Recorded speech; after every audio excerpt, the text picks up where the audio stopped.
नमस्कार, the bonus के prime time show bonus point में आप सभी का स्वागत है। मैं हूं विपुल सिंह। शाम के 7 बजते ही आपकी जेब से लेकर के देश की अर्थव्यवस्था पर असर डालने वाली तमाम महत्वपूर्ण खबरें लेकर के हम पहुंच जाते हैं अपने स्टूडियो और इन खबरों के विश्लेषण के लिए हमारे साथ जुड़ जाते हैं द बोनस के संपादक अंशुमान तिवारी जी मुंबई स्टूडियो से। अंशुमान सर हमारे साथ जुड़ चुके हैं। अंशुमान सर, बहुत बहुत स्वागत आपका।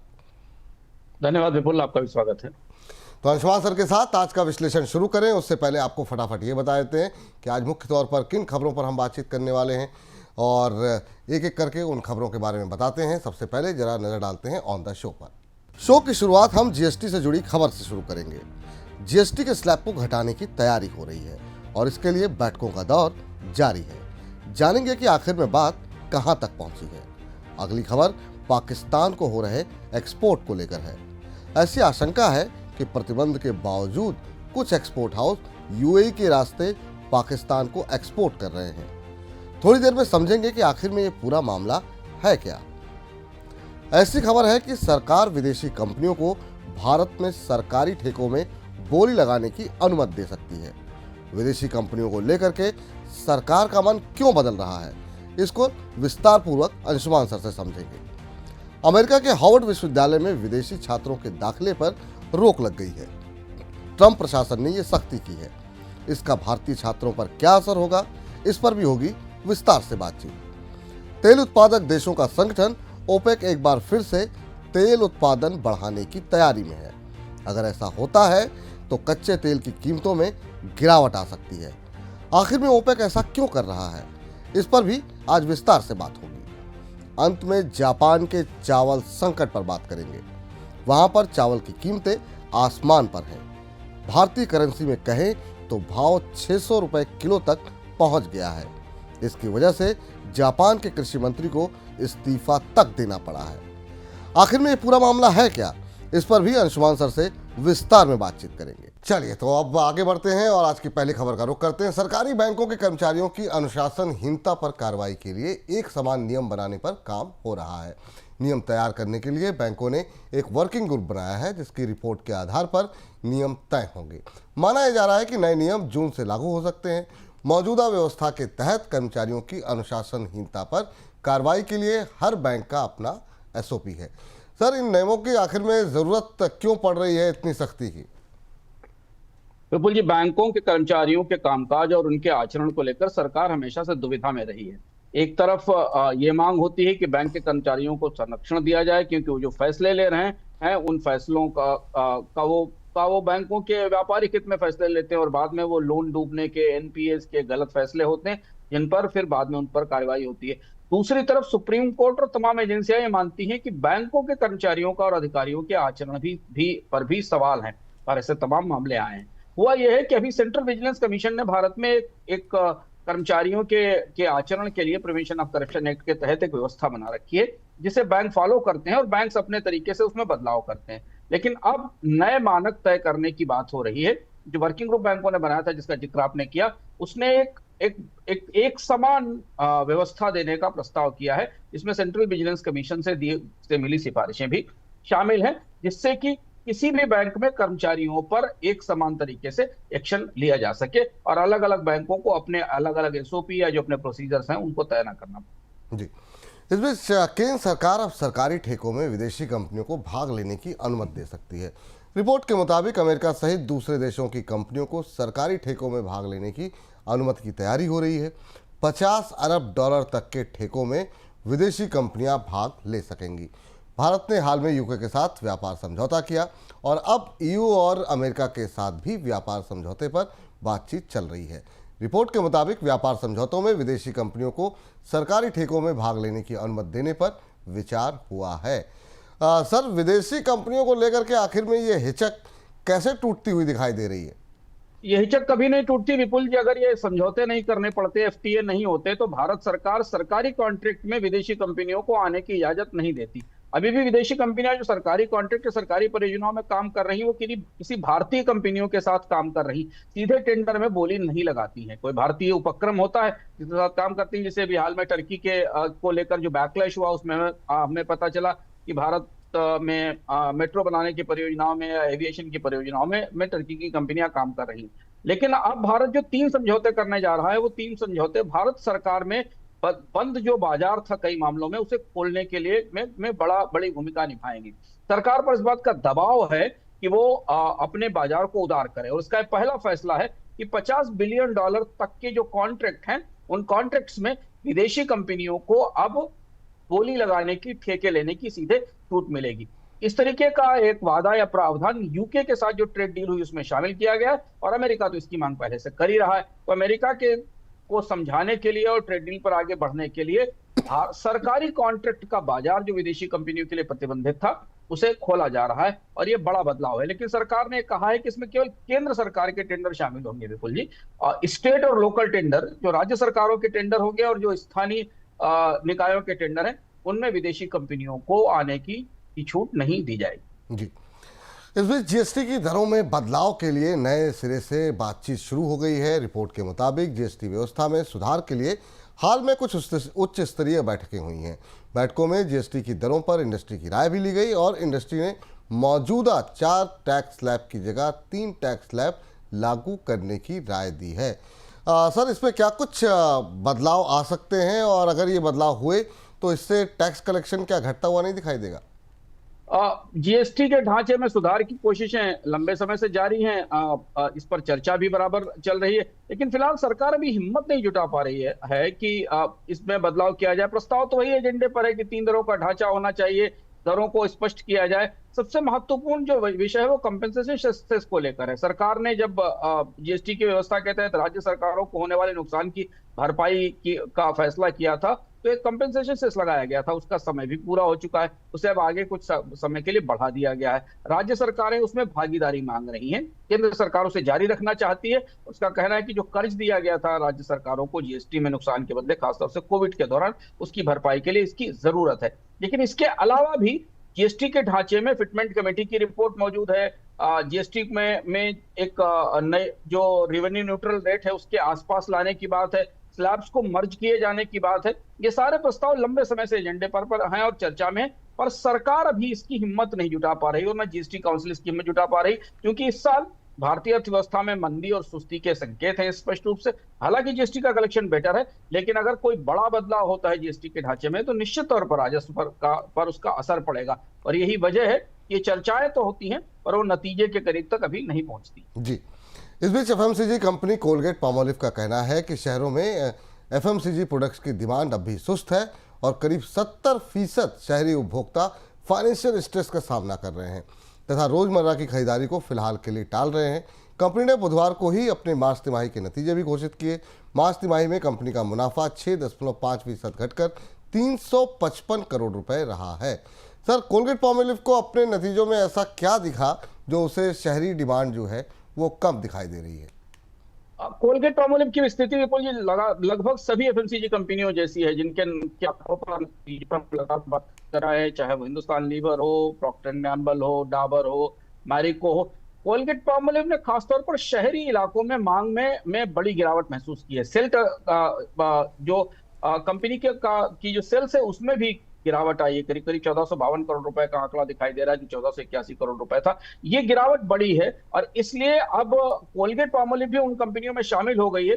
ये मान रहे हैं कि भारत के अर्बन एरिया में, शहरी इलाकों में लोग खर्च नहीं कर रहे हैं। हाल में 2 और रिपोर्ट्स आई थी, बोनस पॉइंट के नियमित दर्शकों को पता होगा, इस पर हमने चर्चा की थी, कांतार की और नीलसन की। उन्होंने भी कहा था कि भारत के शहरी इलाकों में भी मांग अब बढ़ नहीं रही है, क्योंकि लोग खर्च नहीं करना चाहते हैं, छोटे उत्पाद खरीद रहे हैं, कम खपत कर रहे हैं, बड़े पैमाने पर बड़ी चीजों की खरीद नहीं हो रही है। अब प्रीमियम सेगमेंट में भी जो थोड़ी बहुत मांग दिखती है, उस पर भी दबाव ऐसा दिख रहा है। ऐसा कोलगेट पामोलिव की जो रिपोर्ट है वो हमें संकेत देती है। जी। इस बीच पाकिस्तान को यूएई के रास्ते भारतीय प्रोडक्ट का एक्सपोर्ट करने के लिए कई एक्सपोर्ट हाउस सरकार के रडार पर हैं। रिपोर्ट के मुताबिक सरकार की फाइनेंशियल इंटेलिजेंस यूनिट करीब 20 एक्सपोर्ट हाउसेस की जांच कर रही है। इनको शक है कि एक्सपोर्ट हाउसेज ने भारत से यूएई के रास्ते पाकिस्तान को ज्वेलरी, ब्यूटी प्रोडक्ट्स और इलेक्ट्रिक गुड्स का एक्सपोर्ट किया है। सर, आखिर में ये पूरा मामला है क्या? भारत से पाकिस्तान को सामानों के ट्रांसशिपमेंट सबसे बड़ी चुनौती है, और जब व्यापार संबंध खराब होने के कारण व्यापार रोका गया, तब भी ये बात निकलकर सामने आई थी कि भारत से पाकिस्तान को बड़ी मात्रा में सामान अमीरात के श्रीलंका के और अन्य नेटवर्क से जाते हैं। अभी पता चला कि ताजी घटनाक्रम के बीच में 20 भारतीय निर्यातकों ने अमीरात के जरिए, यूएई के जरिए, दुबई के जरिए, वही जो पुराना ट्रांसशिपमेंट रूट है उसके जरिए पाकिस्तान को सामान भेजा है। और इसलिए भारत और पाकिस्तान के बीच औपचारिक रूप से व्यापार तो रुका हुआ, पर अनौपचारिक रूप से व्यापार चलता रहा है। और ये सूचना कुछ और ज्यादा गंभीर इसलिए मानी जा रही है क्योंकि ऐसा माना जा रहा है कि इसमें हवाला का भी इस्तेमाल हो सकता है और ये पैसा टेरर फंडिंग के लिए भी कहीं गया होगा। तो ये थोड़ा सनसनीखेज मामला है और इसलिए एफआईयू इन 20 एक्सपोर्ट हाउसेस की जांच कर रही है जो भारत से और अमीरात के केंद्रों से, खासतौर से दुबई से ऑपरेट करते हैं। जी, इस बीच टेलीकॉम कंपनी भारती एयरटेल और रिलायंस जियो ने अपने 5G टेलीकॉम सेवाओं का तेजी से विस्तार किया है। बीती मार्च तिमाही के दौरान इन दोनों कंपनियों के कुल ग्राहकों में 43% यानी लगभग 33 करोड़ ग्राहक 5G सेवाओं पर शिफ्ट हो गए हैं। पिछले साल की जून तिमाही में यह आंकड़ा 22 करोड़ था। आंकड़ों के मुताबिक भारतीय एयरटेल के आधे से ज़्यादा और जियो के लगभग 40% ग्राहक 5G सर्विस पर शिफ्ट हो गए हैं। सर, ये बदलाव किस तरीके की तरफ इशारा कर रहा है, क्या इशारा कर रहा है, कैसे देखें इस बदलाव को? भारतीय टेलीकॉम बाजार में बड़े शिफ्ट्स आ रहे हैं और जो हम करीब से देखकर फॉलो भी कर रहे हैं। अब अधिकांश बड़े उपभोक्ता अब 5G की तरफ शिफ्ट हो गए हैं। भारत में वैसे भी डुओपोली है, जियो और एयरटेल कंपनियां हैं, इनके करीब 40% से ज्यादा उपभोक्ता 5G की तरफ चले गए। और ये वो उपभोक्ता हैं जिनको कि दोनों कंपनियां सहज कर संभाल कर रखना चाहती हैं क्योंकि यहीं से असली आरपू आ रहा है।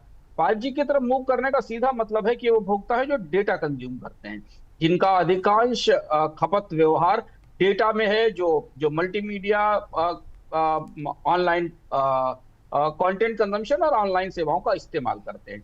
इसके बाद जो हिस्सा बचता है, ज्यादा बड़ी चुनौती जियो और एयरटेल के लिए उनकी है और यही वो हिस्सा है जिससे सबसे ज्यादा टैरिफ में बढ़ोतरी का असर दिखाई दे रहा है। पिछले दिनों एक रिपोर्ट भी आई थी जिससे पता चला था कि भारत के मोबाइल फोन बाजार में अब मांग सिकुड़ रही है, लोग फोन कम इस्तेमाल कर रहे हैं, आरपू घट रहे हैं निचले के स्तर पर, और लोगों ने जो डबल सिम ले रखे थे, दो फोन थे, उनको भी खत्म करना शुरू कर दिया है। तो बाजार धीमे धीमे क्रीम और महंगे और ज्यादा पैसा देने वाले, ज्यादा इस्तेमाल करने वाले उपभोक्ताओं और औसत उपभोक्ताओं के बीच बट रहा है। अब यहाँ कंपनियों की दुविधा यह होगी कि वो इस निचले बेस को संभालने के लिए क्या करें, क्योंकि इन्हें टैरिफ में बढ़ोतरी पिंच कर रही है, जबकि एयरटेल और जियो की तरफ से संकेत है कि आने वाले समय में टैरिफ में बढ़ोतरी और तेज हो सकती है। जी, इस बीच इंडसइंड बैंक अब कैपिटल मार्केट रेगुलेटर सेबी के रडार पर भी आ गया है। सेबी चीफ ने कहा है कि बैंक में सिक्योरिटी मार्केट को लेकर के संभावित गड़बड़ी की जांच की जा रही है। बैंक में सीनियर मैनेजमेंट के इनसाइडर ट्रेडिंग की आशंका की जांच हो रही है। सर, इंडसइंड में आखिर में सेबी को क्या नजर आ रहा है? सेबी को इतनी देर बाद क्यों नजर आ रहा, सवाल ये होना चाहिए जिस पर जो बैंक को इतना जबरदस्त घाटा हुआ, नुकसान हुआ। बैंक के अधिकारियों ने माना कि वो इनसाइडर ट्रेडिंग कर रहे थे, स्टॉक्स में खरीदारी की रही। सेबी इस पूरी प्रक्रिया को में किस जांच का इंतजार कर रही थी, किस न्योते का इंतजार कर रही थी? आज सेबी चीफ ने कहा एक कार्यक्रम में कि हमें देखेंगे कि इसमें कोई अगर गंभीर घटना है तो उसकी जांच करेंगे। स्पष्ट रूप से इनसाइडर ट्रेडिंग का मामला है इंडसइंड के बैंक के अंदर। बैंक ने अपनी खुद की रिपोर्ट में माना है कि जो पुराने मैनेजमेंट के लोग थे उन्होंने कई सारे इंटरनल प्रोटोकॉल्स को बाईपास किया था। बैंक ने अपने अधिकारियों को अकाउंटिंग फ्रॉड में शामिल होने की बात कही थी और ये भी बात आपको पता है, ये भी बाजार में सबके सामने चर्चा है कि खराब रिजल्ट आने से पहले इंडसइंड बैंक में ट्रेडिंग भी हुई थी। तो अब ये मामला आरबीआई की जांच के साथ सेबी की जांच की तरफ जा रहा है। देर आए दुरुस्त आए, हम कह सकते हैं कि सेबी ने भी इसकी जांच शुरू की है। पूरे बैंक के कामकाज को और अंदर से जो खबरें उन्हें देखते हुए लगता है कि अभी इंडसइंड बैंक के अंदर बहुत कुछ ऐसा है जो खुलकर शायद सामने आना बाकी है। जी, इस बीच भारत में प्रत्यक्ष विदेशी निवेश यानी एफडीआई में गिरावट आई है। वित्त वर्ष 2024-25 के दौरान नेट एफडीआई 96% घट करके रिकॉर्ड निचले स्तर पर पहुंच गया। FY25 में नेट एफडीआई सिर्फ 35.3 करोड़ डॉलर रहा, जो कि वित्त वर्ष 2023-24 के दौरान 10 अरब डॉलर से ज़्यादा था। कई विदेशी कंपनियों ने भारत से अपना निवेश निकाला है। साथ में शेयर बाजार में भी विदेशी निवेशकों की बिकवाली भी एक वजह रही है। इस वजह से नेट एफडीआई में गिरावट देखने को मिली है। सर, नेट और ग्रॉस एफडीआई में आखिर में फ़र्क क्या समझा जाए और एफडीआई घटने की प्रमुख वजह आप क्या मान रहे हैं? ये आंकड़ा समझने जैसा है, समझने लायक है। ग्रॉस एफडीआई में भारत में बढ़ोतरी दिखाई दे रही है, यानी जो सकल एफडीआई भारत में आया, विदेशी निवेश आया, वो बढ़ा था। लेकिन इसके बदले भारत से बाहर जाने वाली विदेशी पूंजी काफी बड़ी हो गई। 2025 के वित्त वर्ष में निवेशकों ने करीब करीब 51.5 बिलियन डॉलर के आसपास की राशि भारत से बाहर निकाली, जबकि 2024 में 44 बिलियन डॉलर के आसपास थी। और इसकी तुलना में जो ग्रॉस एफडीआई है वो बढ़ा है, उसमें करीब 13 से 14% की बढ़ोतरी दिखती है। लेकिन अगर आप हिसाब देखें तो जितना आया उसका एक बहुत बड़ा हिस्सा भारत से विदेशी निवेश के तौर पर बाहर चला गया। इसकी दो बड़ी वजह है। एक तो तमाम आईपीओ जो लिस्ट हुए उनमें विदेशी कंपनियों ने अपना हिस्सा बेचा, जो कि हम डेटा पॉइंट में आपको दिखा रहे हैं। आईपीओ में किया हुआ निवेश वापस निकाला। दूसरा, एयरटेल में सिंगटेल ने अपना हिस्सा बेचा, आईटीसी में बैट का हिस्सा बिका। कुछ बड़ी कंपनियां थी जिन्होंने भारतीय कंपनियों में अपनी हिस्सेदारी बेची और वो पैसा निकालकर बाहर ले गए। इसके अलावा भारतीय कंपनियों ने विदेश में करीब करीब 29-30 अरब डॉलर का निवेश किया है। ये आउटवर्ड एफडीआई है, या जो भारत से बाहर गया हुआ एफडीआई है, ये उसका आंकड़ा है जो पिछले साल से काफी ज्यादा है। अगर आप ये कहें कि एफडीआई कहाँ आया, तो एफडीआई सबसे ज्यादा इंफ्रास्ट्रक्चर में, फाइनेंशियल सर्विसेज में, एनर्जी में और कम्युनिकेशन में आया है। और सिंगापुर, मॉरिशस, नीदरलैंड, अमेरिका उसके बड़े स्रोत रहे हैं। पर इस बार इन आंकड़ों में जो सबसे गौर करने वाली बात यह है, वो है भारत से विदेशी पूंजी का बाहर जाना, भारत से विदेशी निवेश का बाहर निकलना, जो ज्यादा महत्वपूर्ण है। जी, इस बीच क्रिप्टो प्लेटफॉर्म कारकेन ने 50 से ज्यादा दिग्गज कंपनियों और एक्सचेंज ट्रेडेड फंड्स के टोकन लॉन्च करने की योजना बनाई है। जिन कंपनियों के टोकन आ सकते हैं उनमें एप्पल, एनवीडिया जैसी दिग्गज अमेरिकी कंपनियां भी शामिल हैं। टोकन के जरिए इन कंपनियों के शेयरों में ट्रेडिंग की सुविधा भी यहां पर दी जाएगी। लेकिन सबके बीच में क्रिप्टो एक्सचेंज कॉइनबेस दुनिया की पहली क्रिप्टो एक्सचेंज बन गई है, जो S&P 500 कंपनियों के इंडेक्स में शामिल हुई है। इसी हफ्ते कॉइनबेस को S&P 500 इंडेक्स में शामिल किया गया है। कॉइनबेस ने ये उपलब्धि ऐसे समय पर हासिल की है जब अमेरिका में क्रिप्टो करेंसी को बढ़ावा दिया जा रहा है। सर, इन क्रिप्टो से जुड़ी हुई दो महत्वपूर्ण खबरों को आप कैसे आंक रहे हैं? दोनों खबरें महत्वपूर्ण, और क्रिप्टो में काफी बड़ा बदलाव भी हो रहा है डोनाल्ड ट्रंप के आने के बाद, जिसे विस्तार से समझना जरूरी है। कॉइनबेस की S&P 500 में शामिल होना क्रिप्टो का मुख्य धारा में आ जाना है। क्रिप्टो कॉइनबेस का मार्केट कैपिटलाइजेशन करीब करीब 67 से 68 बिलियन डॉलर के आसपास है, और ये पहला ऑफिशियल क्रिप्टो एक्सचेंज है और दुनिया में बिटकॉइन का सबसे बड़ा कस्टोडियन है। इसके पास दुनिया में सबसे ज्यादा बिटकॉइन भी है। इसे S&P 500 में शामिल किया गया है। दूसरी जो महत्वपूर्ण खबर है वो खबर कारकेन है, जो कि क्रिप्टो एक्सचेंज है। वो बड़ी कंपनियों के स्टॉक्स का टोकनाइजेशन कर रहा है, और ये अब क्रिप्टो और स्टॉक ट्रेडिंग के एक साथ मिलने की शुरुआत है, जिसका इंतजार लंबे समय से किया जा रहा था। इन कंपनियों के स्टॉक्स टोकन के तौर पर एक्सचेंज में लिस्ट होंगे, और दुनिया भर के निवेशक जो शायद सीधे एनवीडिया, टेस्ला या एप्पल के स्टॉक्स में निवेश नहीं कर सकते हैं, वो क्रिप्टो एक्सचेंज के जरिए इसमें निवेश करेंगे। ये घटनाक्रम धीमे धीमे क्रिप्टो को मुख्य धारा में लाने की तैयारियों की तरफ बढ़ता हुआ दिखाई देता है। इस हफ्ते हम अर्थम में विस्तार से इस पर बात करने जा रहे हैं, और हम इस पर चर्चा भी करेंगे और आपको बताएंगे कि कैसे क्रिप्टो डोनाल्ड ट्रंप के आने के बाद दुनिया की करेंसी सिस्टम की मुख्य धारा में आ रहा है, और किस तरह से डोनाल्ड ट्रंप का एक नया प्लान है साउंड मनी का। वो साउंड मनी का प्लान क्या है, उसे हम खोलकर आपको बताने की कोशिश करेंगे। क्रिप्टो की खबरों पर आपको लगातार नजर रखनी चाहिए, क्योंकि अगले 5-6 महीने में इस क्षेत्र में काफी कुछ बदलाव होने वाले हैं। सरकारें भी अपने कानून बदलेंगी। अमेरिका में तो कानूनों में बड़ा बदलाव हुआ है, दुनिया की अन्य सरकारें भी अपने कानून बदलेंगी। तो इस बार का अर्थ हम देखना मत भूलिएगा। विस्तार से हम आपको बताएंगे कि दुनिया की करेंसी ढांचे में जो फेरबदल हो रहे हैं वे ऐतिहासिक हैं। 1970 में गोल्ड स्टैंडर्ड खत्म होने के बाद ये सबसे बड़ा बदलाव है जो इस हफ्ते के अर्थम में आपको मिलेगा। तो इस हफ्ते का अर्थम मिस मत कीजिए। क्या कुछ रहने वाला है खास, आइए फटाफट देख लेते हैं। रात के बाद नए दिन की सहर आएगी, दिन नहीं बदलेगा, तारीख बदल जाएगी। मुझे निदा फाजली का ये शेर इसलिए याद आया क्योंकि इसी सप्ताह हमने देखा कि अमेरिका की साख में 100 साल बाद कटौती हुई। अमेरिका की क्रेडिट रेटिंग में इस गिरावट ने पूरी दुनिया में तहलका मचा दिया। अमेरिका की क्रेडिट रेटिंग में गिरावट का क्रिप्टो करेंसी से क्या रिश्ता है? क्या दुनिया की करेंसी बाजारों में बड़ी फेरबदल और बड़ी उठापटक होने वाली है? दुनिया के केंद्रीय बैंक इतना सोना क्यों खरीद रहे हैं? डोनाल्ड ट्रंप ने एक नए क्रिप्टो रिजर्व बनाने की तैयारी क्यों की है? दुनिया 1971 में रिचर्ड निक्सन के उस फैसले को याद कर रही है जब गोल्ड स्टैंडर्ड खत्म हुआ था। यकीन मानिए, करेंसी, बॉन्ड और मुद्राओं की दृष्टि से यह दुनिया में सबसे बड़े उथल पुथल का दौर है।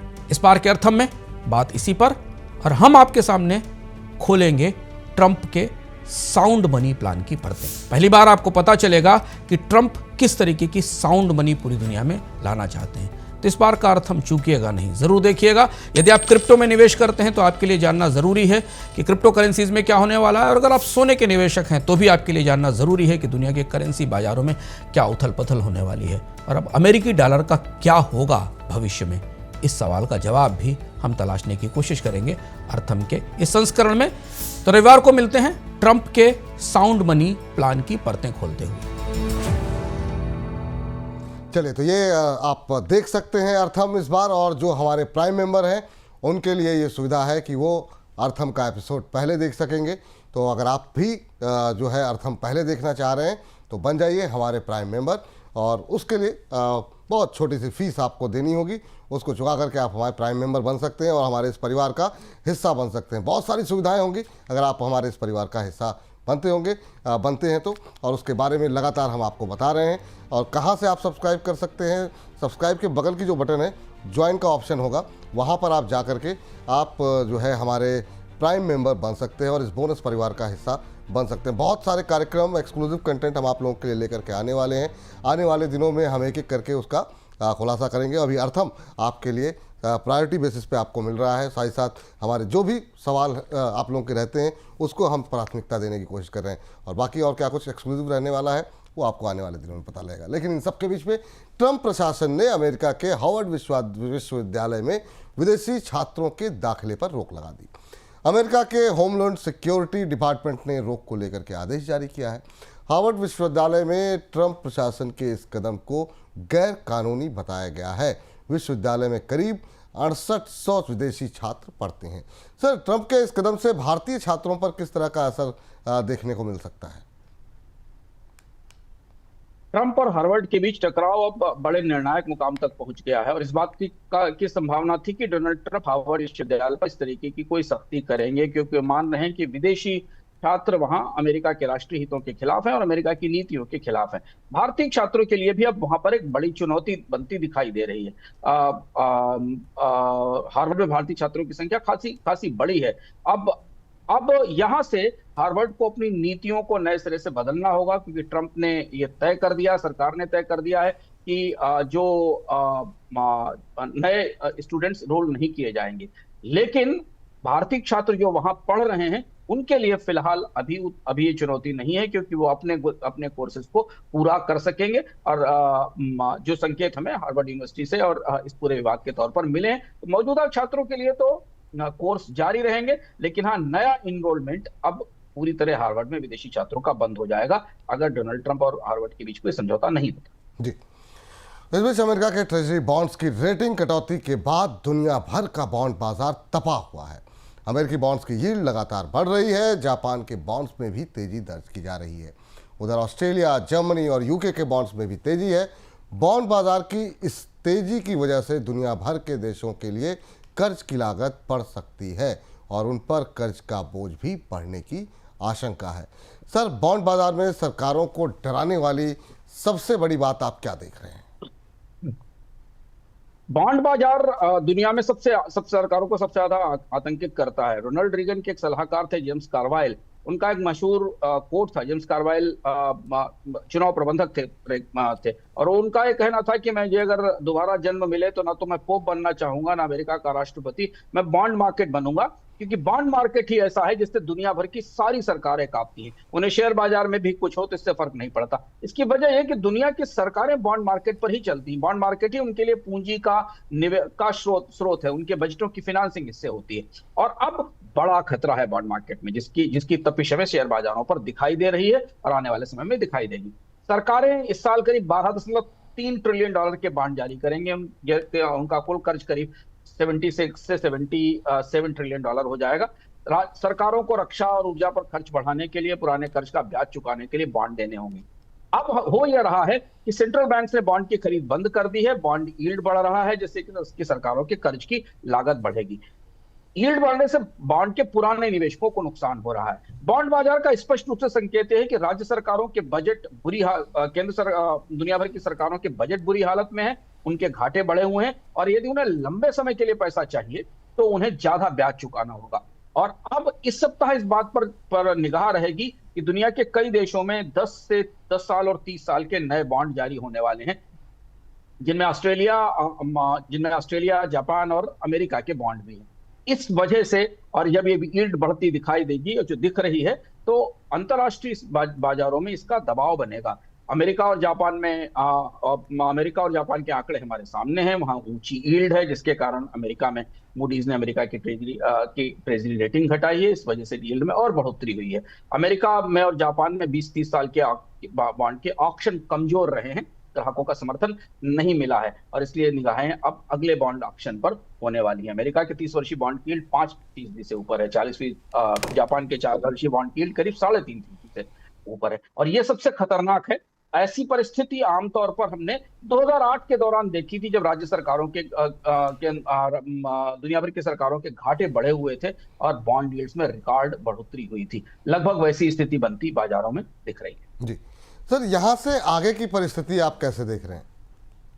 विपुल जी, यील्ड जब बढ़ती है तो बॉन्ड के पुराने निवेशकों को नुकसान होता है, क्योंकि उन्होंने पुरानी कीमत पर खरीद रखा था। सरकारों की चुनौती ये है कि उन्हें दुनिया का परिदृश्य कुछ इस तरह से बदला है कि अमेरिका यूरोप और एशिया के कई देशों की सुरक्षा की जिम्मेदारी लेता था, अब यूरोप अपना एक नया डिफेंस प्लान लेकर आ रहा है। जर्मनी ने अपने यहाँ कर्ज लेने की जो क्षमता थी, सीमा थी, उसे आगे बढ़ा दिया है, वो लिमिट बढ़ा दी। यूरोपियन यूनियन ने नए फंड्स क्रिएट किए हैं, तो पूरी दुनिया में रक्षा पर खर्च बढ़ने की संभावना है, जिसके लिए कि नए सिरे से ज्यादा कर्ज की जरूरत है। इधर टैरिफ के कारण दुनिया की कई अर्थव्यवस्थाओं में मंदी की परिस्थिति है, जापान की, जर्मनी की। यूरोपियन यूनियन के आंकड़े आज आए, जो लोग नियमित रूप से बोनस पॉइंट देखते हैं, सुबह हमने उंगलियों की दुनिया में विस्तार से बताया था कि यूरोप के कई देशों के जो आंकड़े आए हैं, वो उन देशों में मांग कम होने की और सुस्ती का संकेत दे रहे हैं। इधर सरकारों को अपनी अर्थव्यवस्थाओं को चलाए रखने के लिए और ज्यादा कर्ज की जरूरत है, और इसलिए अब महंगा कर्ज मिलना शुरू होगा। और यही वो दुष्चक्र है, जब सरकारें महंगा बॉन्ड बाजार से महंगा कर्ज लेती हैं तो उन पर कर्ज की देनदारी और बढ़ती चली जा रही है। सबसे बड़ी चिंता की बात होगी, जो कि बाजार की दृष्टि से जरूरी है, कि अगर बॉन्ड ऑक्शंस फेल होते हैं, कमजोर होते हैं, या उन्हें पूरा समर्थन नहीं मिलता है, तो संकट आएगा। जैसी स्थिति हमने जापान में पिछले हफ्ते देखी थी कि जापान के सुपर लॉन्ग बॉन्ड को खरीदने वाले लोग ही नहीं निकले, जो स्थिति हमने भी 20 साल के बॉन्ड पर अमेरिका में देखी है। तो यह सबसे गंभीर और महत्वपूर्ण बात है, जहां जोखिम और रिस्क प्रीमियम बढ़ते दिख रहे हैं। इस पर हमारी निगाह रहेगी। अगले सप्ताह भी हमारे पास इसमें कई सारी नई जानकारियां होंगी, जिन्हें हम लेकर आएंगे। जी, आज भी तेल उत्पादक देशों का संगठन ओपेक प्लस जुलाई में अपने उत्पादन में और बढ़ोतरी कर सकता है। रिपोर्ट के मुताबिक संगठन के सदस्य देशों में अतिरिक्त 4.11 लाख बैरल का रोजाना उत्पादन बढ़ाने पर विचार हो रहा है। पहले ही मई और जून के दौरान 4.11 लाख बैरल का रोजाना उत्पादन बढ़ाया जा रहा है। अगर ओपेक की तरफ से अतिरिक्त उत्पादन बढ़ता है तो कच्चे तेल की कीमतों पर दबाव आ सकता है। सर, ओपेक की क्या तैयारियां देखने को मिल रही हैं? बिल्कुल, कल के बस पॉइंट को अगर आप याद करें तो हमने विस्तार से इस पर चर्चा की थी कि ओपेक देश अब इस स्थिति में है कि वो अमेरिका की शेल के उद्योगों का दम घोटना चाहते हैं, और कीमतों में इस स्तर तक कमी चाहते हैं कि अमेरिका में शेल का उत्पादन प्रॉफिटेबल ना रहे, बल्कि नुकसान में हो जाए। इसका कल पूरा ब्यौरा हमने बताया था कि अगर $70 से नीचे कच्चे तेल की कीमत रहती है WTI की, तो अमेरिका का शेल उत्पादन प्रॉफिट नहीं ले पाएगा, और कंपनियों को अपने निवेश में कमी करनी पड़ेगी, जो हमें दिख भी रहा है कि डिस्काउंट वहां नहीं बढ़ रहा है। इसकी सफलता को देखते हुए कच्चे तेल की कीमत को $62 से नीचे है WTI की, इसे देखते हुए ओपेक और एग्रेसिव हो रहा है। हमने आपको कल यह भी बताया था कि ओपेक देशों में रूस और सऊदी अरब की कच्चे तेल की उत्पादन लागत बेहद कम है, जबकि शेल की उत्पादन लागत उससे कई गुना ज्यादा है। तो ऐसा माना जा रहा है कि ओपेक के प्रमुख देश, जो ओपेक प्लस के प्रमुख सदस्य देश हैं, वो अगले जुलाई की बैठक में अपने आउटपुट बढ़ोतरी के लेवल को, उत्पादन बढ़ोतरी के स्तर को और ज्यादा बढ़ाएंगे। इसमें खासतौर से सऊदी अरब, रूस, इराक, कुवैत, कजाकिस्तान, अल्जीरिया और ओमान होंगे, जो बैठकर इसे फाइनल डिसीजन करेंगे। और इसको लेकर अमेरिका के तेल उद्योग में खासा पैनिक है, खासा डर है, क्योंकि अब इस परिस्थिति में कच्चे तेल की कीमतें जहां हैं, हम $64 से नीचे देख रहे हैं ये इसका बड़ा गहरा असर अमेरिका की तेल अर्थव्यवस्था पर पड़ेगा और डोनाल्ड ट्रंप के लिए बड़ी चुनौती होने वाली है, क्योंकि उन्होंने अमेरिका के तेल उद्योग को आने के बाद काफी प्रोत्साहित किया था और तेल कंपनियों ने बड़ा निवेश भी कर रखा था। जी, अब इस बीच जापान के अंदर चावल संकट पैदा हो गया है। वहां पर चावल की कीमतों में लगातार तेजी देखने को मिल रही है। भाव 5000 येन प्रति 5 किलो तक पहुंच गया है। भारतीय करेंसी में अगर कहें तो भाव 600 रुपये प्रति किलो के करीब है। चावल की कीमतों की वजह से वहां पर राजनीतिक उथल पुथल भी है। कीमतों पर बयानबाजी की वजह से वहां के कृषि मंत्री को इस्तीफा तक देना पड़ा है। नए बने कृषि मंत्री ने सरकारी स्टॉक के चावल को बाजार में जारी करने की बात कही है। सर, ये जापान का चावल संकट क्या है, कैसे देख रहे हैं आप इसे? हाँ, बेहद अनोखी सी खबर है जापान से आई। और आज जापान में महंगाई के आंकड़े आए सुबह, जिसमें महंगाई बढ़ने की प्रमुख वजह चावल की कीमतें थी। जापान में चावल संस्कृति से जापान की व्यवस्था से बहुत गहराई से जुड़ा है। हुआ यह है कि जापान के सुपरमार्केट में 5 किलो चावल की कीमत बढ़कर करीब 5,000 येन के आसपास हो गई है। 16 हफ्तों से चावल की कीमतों में लगातार बढ़ोतरी हो रही है। ये लगभग वैसी स्थिति से कि भारत में गेहूं की कीमतें इतनी तेजी से बढ़ जाएं या चावल की कीमतें बढ़ जाएं। चावल की महंगाई वैसे भी दुनिया के हर देश को प्रभावित करती है, पर जापान के लिए तो मुख्य भोजन है और जापान में इस महंगाई का बड़ा असर दिख रहा है। हुआ ये कि 2023 की फसल खराब थी, कुछ कीटों का प्रकोप था। इसके अलावा अगस्त 2024 में इस बात की चेतावनी आई थी कि जापान में भूकंप आ सकते हैं और इस डर से खरीदारी बढ़ी थी। स्टॉक घटकर अब 4 लाख टन रह गया, कम हुआ है। कुल भंडार 15.3 लाख टन है।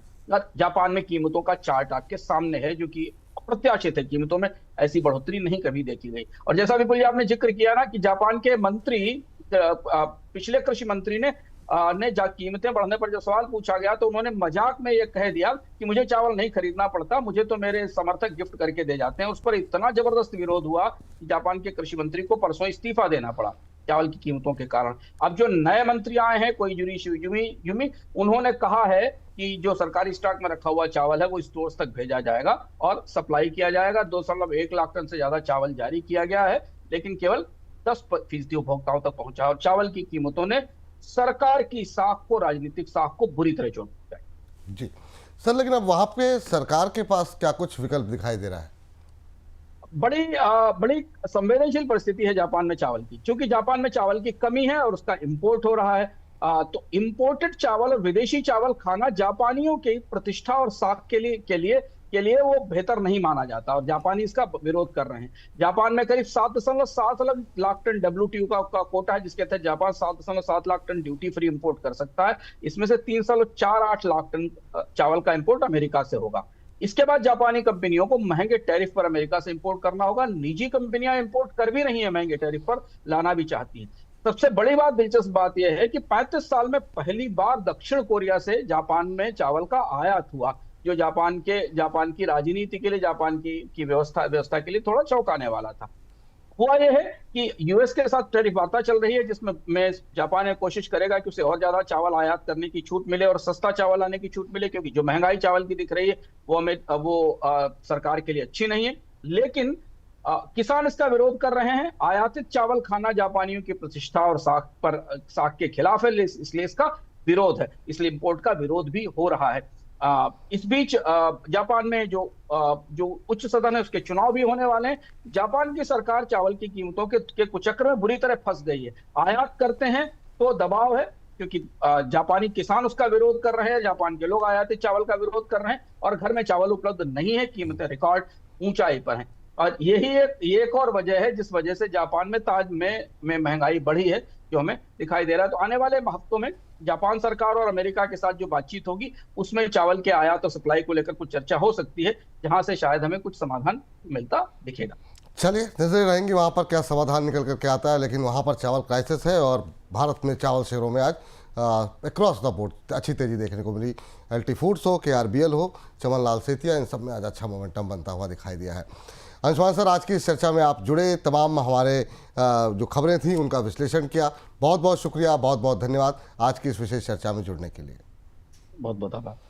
तो कार्यक्रम को तो समाप्त कर रहे हैं, लेकिन वीकेंड पे बहुत सारे कार्यक्रम आने वाले हैं, जैसा कि अर्थम के बारे में भी आपको अंशुमान सर ने जानकारी दी। इसी तरीके से बाजार को लेकर के जिस तरह का उतार चढ़ाव बना हुआ है, हमने विशेष बातचीत की सुनील सुब्रमण्यम साहब से और उनसे समझने की कोशिश की कि इतने वॉलेटाइल सेशन जो बीता हफ्ते में हमने देखने को मिला है कि यहाँ से क्या बाजार मंदी की तरफ जाएगा या फिर बाजार में नया हाई कब तक बनता हुआ दिखाई देगा, कौन से सेक्टर हो सकते हैं जो आप आने वाले समय में चलने चाहिए, जो सेक्टर चल रहे हैं डिफेंस रेलवे जैसे, उनमें क्या प्रॉफिट बुक करना चाहिए नहीं करना चाहिए। तो अगले हफ्ते की पूरी तैयारी, अगले महीने की पूरी तैयारी आप कर लीजिए। संडे को दोपहर 3 बजे आप देख सकते हैं हमारी ये खास बातचीत सुनील सुब्रमण्यम साहब के साथ, बाजार के वेटरन एक्सपर्ट के साथ। मुझे इजाज़त दीजिए, फिलहाल कार्यक्रम को यहीं समाप्त करते हैं। आप सभी को हैप्पी वीकेंड, अच्छे से वीकेंड एंजॉय कीजिए और हम लोग का जो अच्छे अच्छे कार्यक्रम लेकर के आ रहे हैं वीकेंड पे, उसे देख करके अपनी प्रतिक्रियाएं हमें ज़रूर बताते रहिए और हमारे प्राइम मेंबर बनते रहिए। फिलहाल के लिए नमस्कार।